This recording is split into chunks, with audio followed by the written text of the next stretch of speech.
trade has been relatively flat to GDP.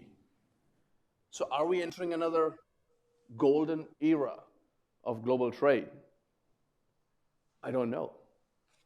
I would like to actually hear your views on that matter. It's going to be a big, big deal for the future of this planet. But either way, we know one thing. The balance in the global economy is shifting rapidly. And in a sense, that's not a new development. Economists have used GDP and geographic location to calculate the economic center of gravity. Way back in 1080, the center of gravity was in Central Asia. And by 1950, the Industrial Revolution and the growth of the West had pulled the center of gravity all the way westward. But then it made a U-turn and has been returning at a remarkable pace. And in short, it's taking only a few decades to reverse a 1,000-year-old trend. And that brings me to my third and final way that the convergence of virtual and physical networks is redefining the global economy by creating new centers of economic power. Standards of living are rising measurably faster in countries that are building more open and connected economies. I saw a recent study that showed that connected economies earn a 40% boost in GDP versus the ones that are not. 40%, that's a lot. I mean, the authors paint a dire picture for economies that are mired by onerous trade restrictions, sluggish technology, and poor infrastructure. In fact, the penalty for being left behind is rising. Now, the good news is that today, a more expansive set of economies are taking off. Economies long associated with letdown are set for liftoff. Mexico, Indonesia, Turkey, Vietnam, these are some of the upstarts of the global economy. Young, vibrant, complex. They're definitely challenging, but they do now join China and India as engines of growth. Now, for established economies like Canada and the US, the transition to a more open trade has been easier for some industries, no doubt about that. But on net, the numbers irrefutably make the case for moving towards more open trade. Trade-related jobs in the US now outpace regular job growth by a factor of 6. New free trade agreement between the US and South Korea has created 280,000 new jobs. That's only one example. There are several efforts underway here. I don't know how many of you follow the trade dialogue, whether it is the TSA, the Trade and Securities Arrangement, the Trans-Pacific Partnership, the TPP, the TTIP, the Transatlantic Trade and Investment Partnership, all these alphabet soup kind of initiatives that you hear. Make no mistake, they are very, very important. They've got tremendous potential to create new jobs and offer higher standards of living around the world. And you really don't have to be fascinated by all these policy initiatives to understand what this is all about. Just a few years ago, with the Olympics in Sochi, we had an incident which we call Pillowgate. The Olympic athletes wanted pillows, and there was a shipment of 3,000 pillows headed for the Olympic Village in Sochi. Well, that violated the import restrictions of 3 pillows, and the pillows didn't make it. Olympic athletes losing sleep or protectionism. The metaphor writes itself. Now, it's actually a great illustration of the challenges that we see on trade. A lot of the pain associated with trade is local. It is highly political, and it's very visible. The gains are way more distributed. In fact, in amounts much, much higher than the sacrifice. And that is the challenge of trade. Now, more rapid innovation, quicker and more seamless access to global markets, a new center of economic power. These 3 developments mark the new world order. Before I leave you, I want to tell you a story about how this is working for one of our customers. In Mexico, a native of Mexico, Monica Pereza, one of our customers, she opened a website called alegria.com.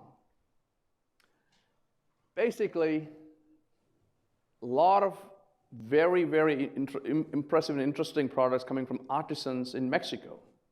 And they were serving other customers in Mexico for a long time, reinforcing the cycle of poverty.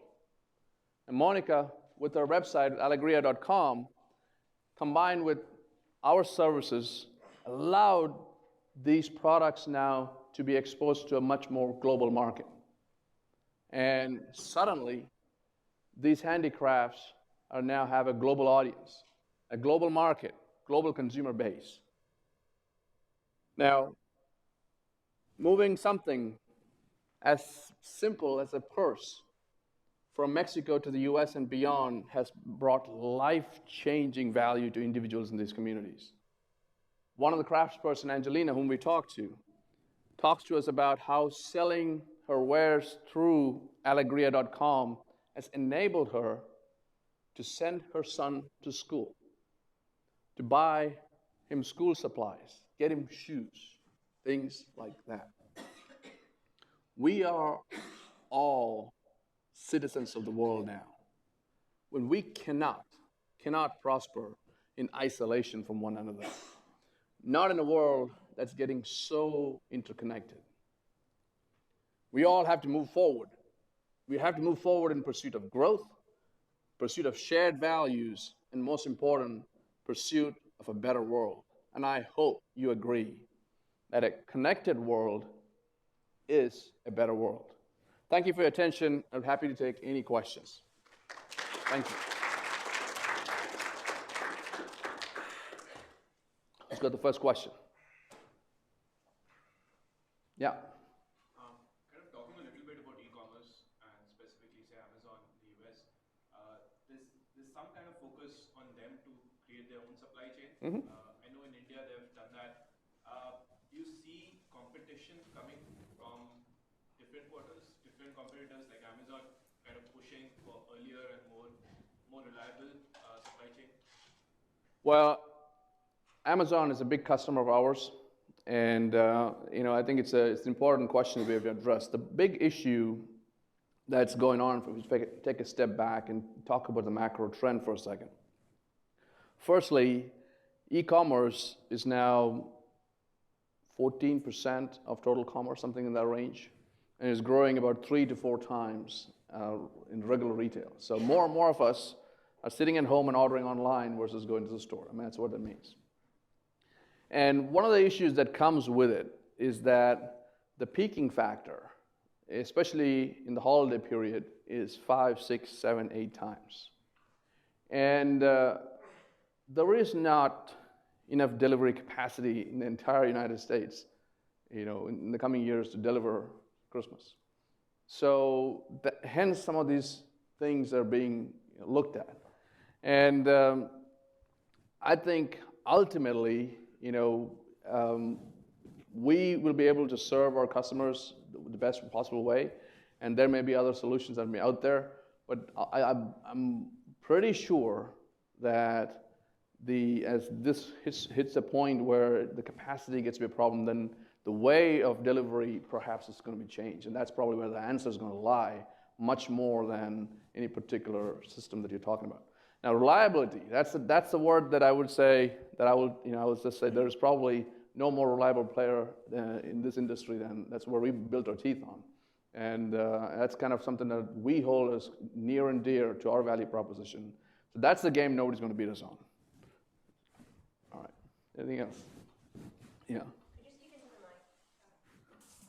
You talked about competition from e-commerce companies and how that's growing, and I'm curious how you think about competition from, let's say, logistics or transportation companies, for example, like in Uber. Do you consider that a competitor?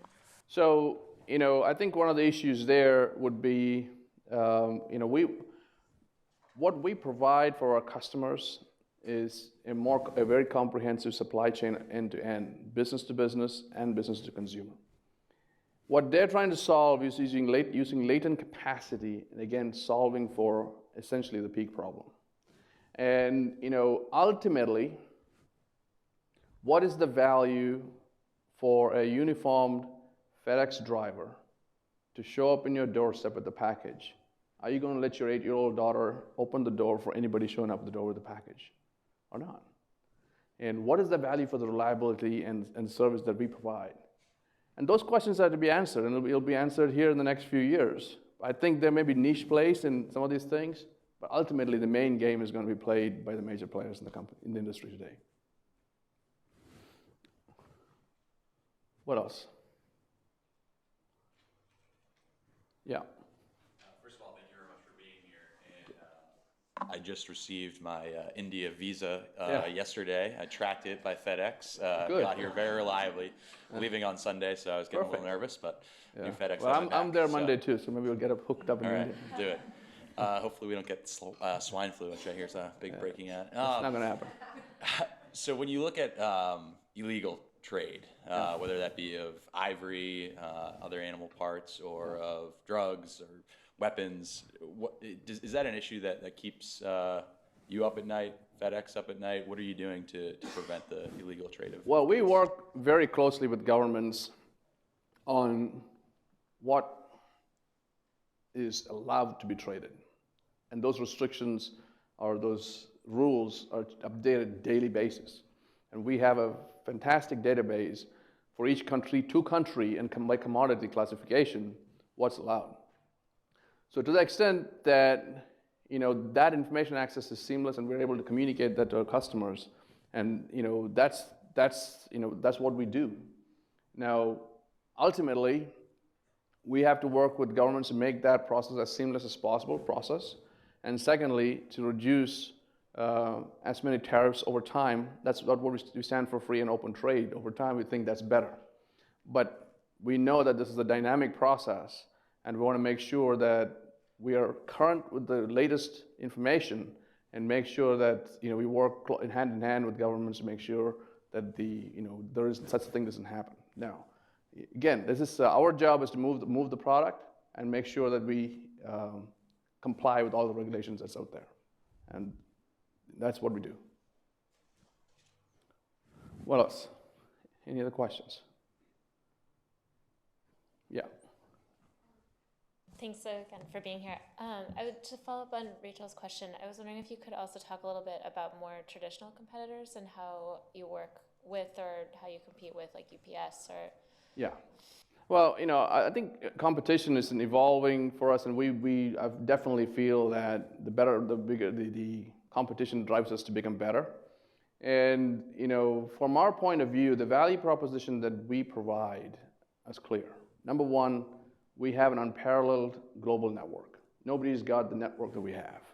Second, the point about reliability that we said earlier, that's what we pride ourselves on. We want to make sure, because of our investments that we make, in terms of our airplane technology or IT technology or other things, that we want to make sure that customer experience is unparalleled. And one of the things that we don't really that much talk about anywhere these days is the idea of culture. We talk about differentiation in products, we talk about differentiation in services, we talk about differentiation in networks, and so on and so forth. But I think there's something much deeper. In some sense, culture might even eat strategy for breakfast. I think we have something very unique at FedEx in the culture. And it's been, one of the fact that the founder and the chairman of the company is still the founder of the company after 40 odd years. And I don't think there's any other company like that for such a big company today. But it's ultimately making sure that we treat our people right, making sure that the values are recognized, the expectations are very clear, and they're rewarded and recognized for the right behavior all around the world. And we have this unique culture that actually ultimately makes it in front of the customer as a differentiated customer experience. So I think, you put it all together, I think that's where we compete. But like I said, competition makes us better, and we have a very, very competitive set of in the field, and it's just exciting to get up to work every day. So, what are the topics? What are the questions? So I want ask you a question about innovation. Yeah. You talked about how that's very central. Yeah. And going back on the Amazon comment earlier, Amazon contracted with the USPS to do Sunday delivery. Yeah.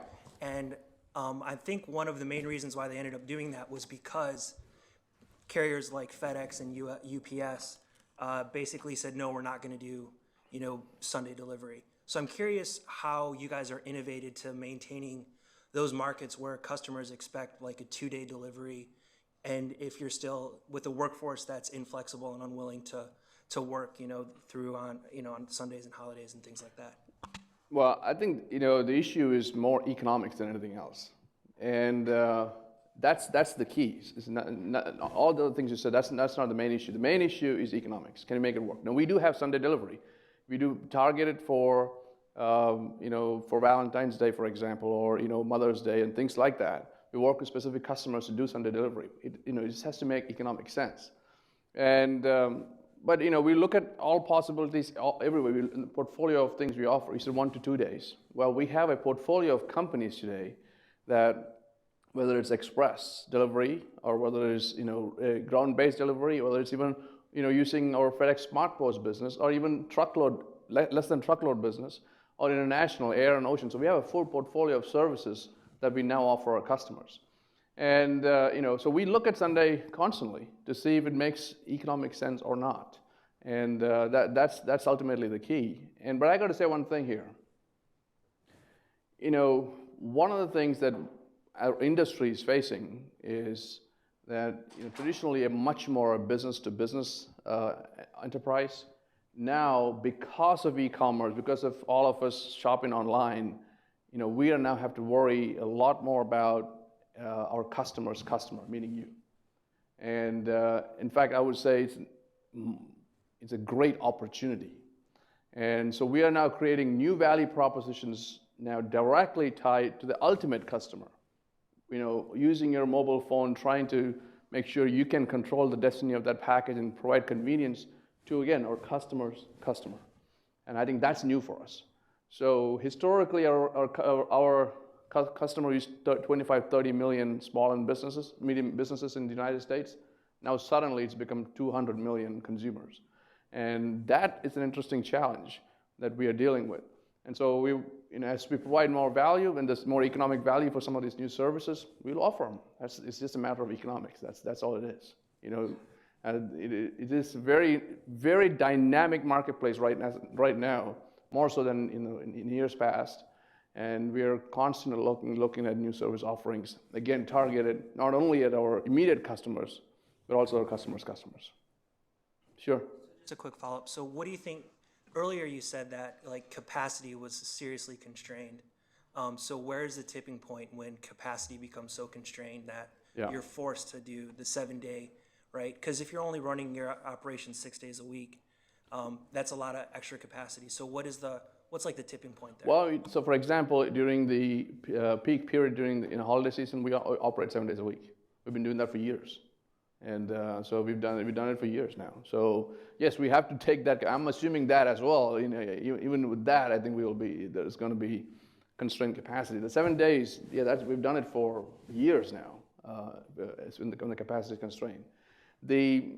What is going to be interesting is today, as a consumer, you have a choice between going to the store or staying at home and receiving that 20-pound box, and yet you don't have to pay 1 penny more. I mean, that's not a choice. Who's going to do that, right? Why does that work? It works because, again, the economics today have not totally played out. I think this is this is going to have to, when companies are not making money, there's no profit at the end of it, or it's the taxpayer involved, they basically give rise to some experiences that people are not paying for. So it's going to have to evolve over time, and it's a very dynamic marketplace. And I suspect the next 5 years, some of this is going to get sorted out. And again, it's going to come down to economics more than anything else. Does it make sense or not? And all these things we're looking at very, very carefully right now. Again, very dynamic place. Yeah. Thank you for coming to talk with us today. This has been an interesting discussion. We've talked a little bit about the kind of constraints around the holiday times. We talked a little bit about Uber as a potential competitor. I was wondering if you've done any kind of market research into possibly some dynamic pricing around these rush times where you're at full capacity and maybe kind of forcing people to actually have a cost for the convenience. Well, you know what? I'm not unfortunately going to be able to talk a lot more about it on that particular subject right now. I mean, we have to look at all possible possibilities, but we have a very, very strong customer base, and I think we provide very good value and throughout the year, and especially nowadays now in the peak period. Other companies are looking at the different models, and we're watching it, but I really don't have anything to say at this point because it's it's something I cannot talk about publicly at this point. Okay, yeah. So as e-commerce has grown, so has package theft. Does FedEx see package theft as a threat to their Theft? Yeah. Well, that's so this is where I think technology is going to be very, very helpful, and so we take security very seriously. And we have a full-fledged security, organization in FedEx. Obviously work with law enforcement, but internally as well. And I think that's where this particular technology about making sure that the consumer knows that the package is coming before it gets there, and they're able to redirect the package if they're not home to a location more of the convenience. That's going to be huge. And so that I think it's going to be a technological solution. So I don't think it's been any more dramatic than historically, but again, we are making leaps and bounds progress in using technology to kind of get ahead of this curve. Yeah. I had a quick question on data. A lot of companies are leveraging data and capturing it to drive some value out of it. Yeah. Does FedEx try and look at capture first data for B2B, B2C, C2C, just to kind of, even if it's e-commerce, like Uber is capturing data on how much time do you spend and where do you travel every day, personalizing the data. Does FedEx see any value in that? Do you think that's going to be useful? It's a great question. We have a lot of data. Every package that goes from point A to point B is scanned multiple times, depending upon the network. And every time you scan it, that's data, and millions times every day. So there's a lot of data just sitting operationally, and there's a lot of data on consumer and also ultimately with the consumer. But we have to be very careful how we deal with this data. But from a technology point of view, I'm very interested in this whole idea of big data. But ultimately, if it doesn't give you the information, then it's just data. So trying to use machine language combined with quantum computing and using data, we're trying to figure some things out. So your question was, are we interested? Absolutely interested. The question is, what are we going to do about it? We don't know yet. But there is a lot of data in here, and we have to look through. We got to figure out what the technology today will enable us to do that we couldn't do yesterday. And there's a lot of these trends that are very important in conjunction with the big data that's important for us to look at together. Would you have the IP of kind of understanding that in your house you get delivered, say, bags from e-commerce twice every month, things like that? Would you be able to capture that information, use it, or legally wouldn't be allowed because it's someone else's delivery? Yeah, so there are obviously sections of data we can directly use, obviously certain pieces of data which we cannot. And so we are very careful with those kind of things. But we have phenomenal data scientists in FedEx, and we have had the data science function in-house since early 90s, late 80s to be honest. So this is not new for us, and we are a very technologically and data-driven company, and so we're kind of expanded on that over time. So we're very clear which ones we can use and which we cannot use, but the ones we can use, we have really, really good scientists who deal with it. Yeah. What else? Yeah. Talked about your tracking mechanism, and I'm wondering how widespread that is among your clients, and how soon you think it would be before maybe every package would be able to track that minutely. Okay, so that's another phenomenal question here, because the tracking, if I can just for a second take the history here, way back in the late 70s and early 80s, FedEx. Again, Fred Smith, he came up with this concept or idea that the information about the package is as important as the package itself. That was back then, it was this kind of really revolutionary thinking. So we started then internally tracking every package using the technology of the time. And then at some point we turned that inside out, so to speak, so the customers can see our own internal tracking, and that became the tracking for the industry. So we launched tracking for the industry. And over time, that's evolved. When the internet came along in the early 90s, at that time when the conversation was the content was king and so on and so forth, well, we were the first real application on the internet where customers could actually do something. You could track the package. So we kind of have evolved with that. So this SenseAware is a technology that allows us to take it even further. Can we take it even further? Absolutely. It's a matter, again, it's going to be a matter of economics. As the cost of computing continues to go down, how does the future of tracking evolve?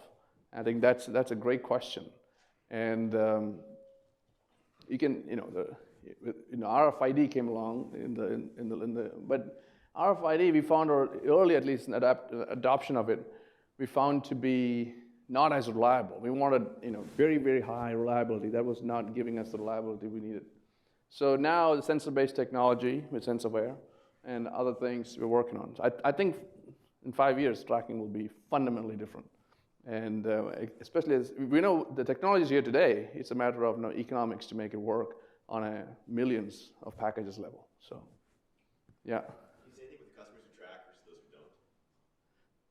Customers who track versus, what do you mean? Is there something about them that they're into only men track and women don't track? No, yeah. I think, we are much more a beat in that sense of business to business, so really a lot of the business, they actually have pretty much a track in the sense that it's automatically done. So they have a report coming in every day, what's coming into them that day and the status and so on and so forth. They just generate it and they know and proactively manage it because it's so critical for the supply chain. And so that's that. Now with e-commerce, you ask a good question, who cares? Or who doesn't care? And that part of it, as we target a new consumer audience, we have to learn more, I guess. So far, we believe that people track it multiple times, especially if they're expecting something that's very important to them. They track 10 times before it gets there. But I haven't seen any particular pattern emerging that one set of demographics versus another. And we'll probably have to look at that. It's a good question.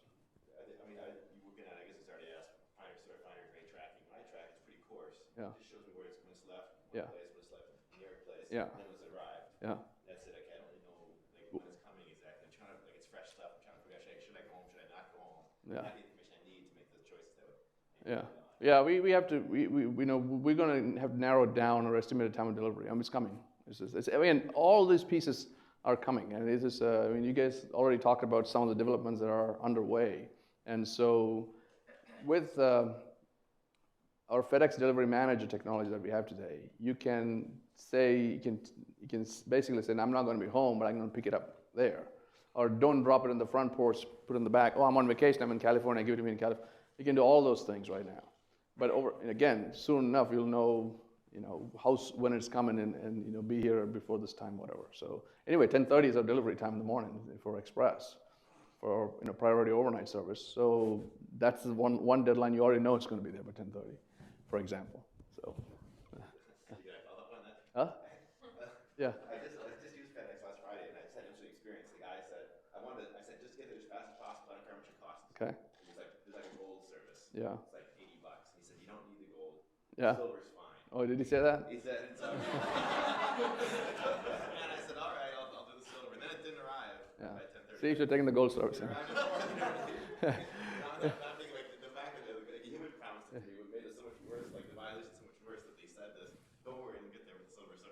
Yeah, I honestly, I don't know the particulars.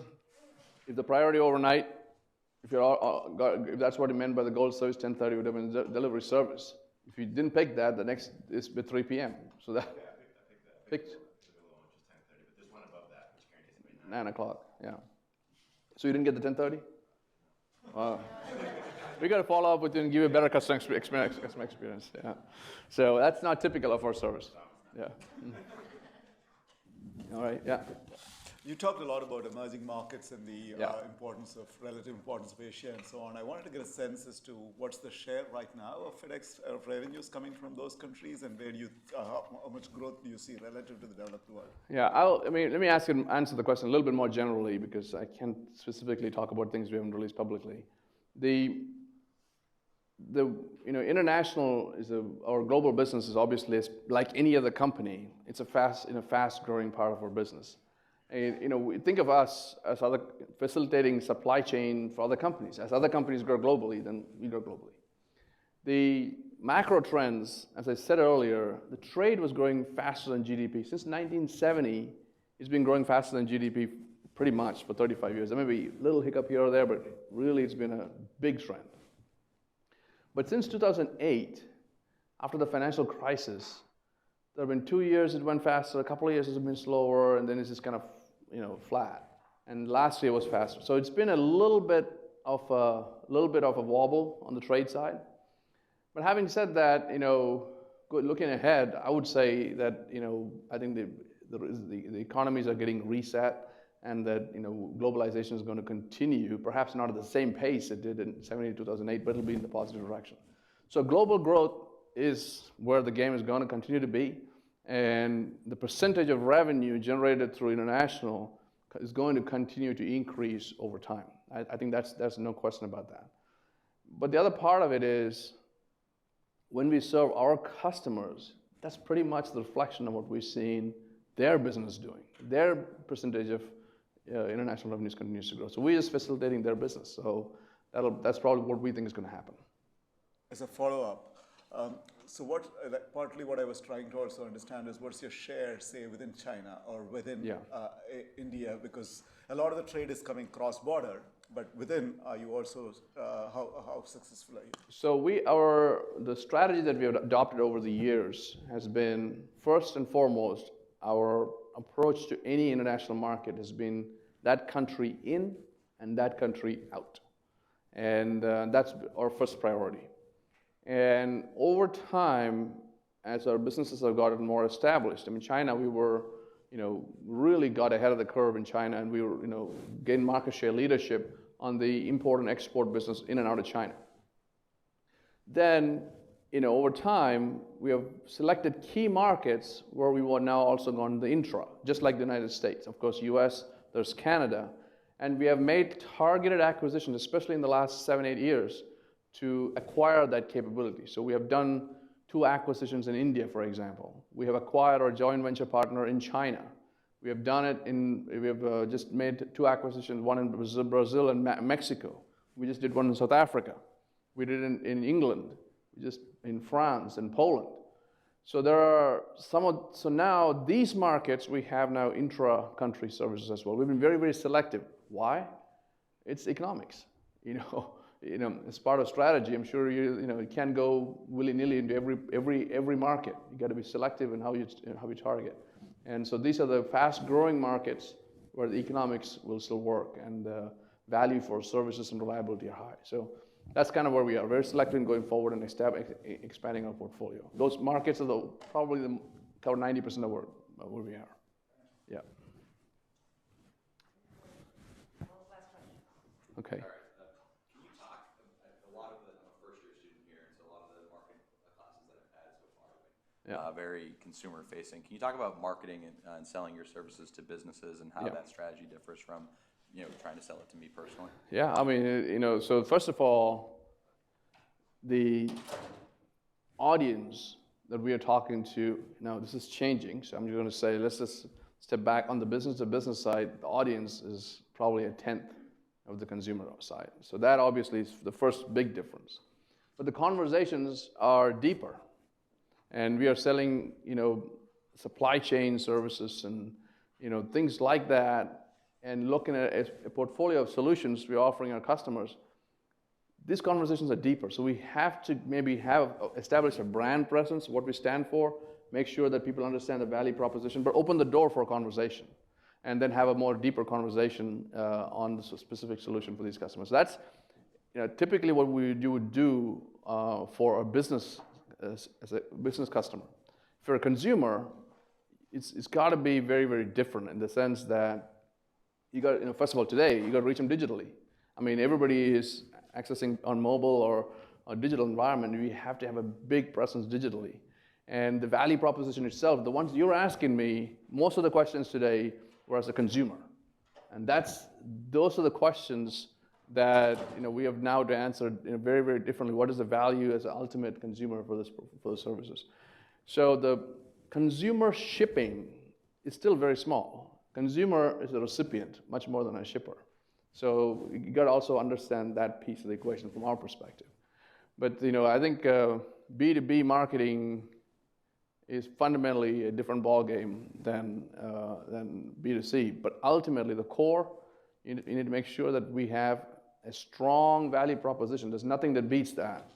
If you don't have value proposition to sell, then it doesn't matter what your marketing is. You got to create the value. And I personally believe that the value of the brand is super, super critical. And that takes a lot of time.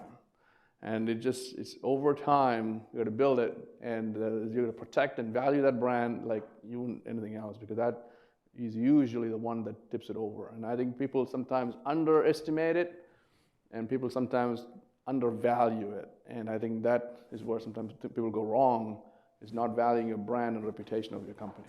So I'll probably close with that, given the time, but thank you very much. I appreciate your attention. Thank you very much.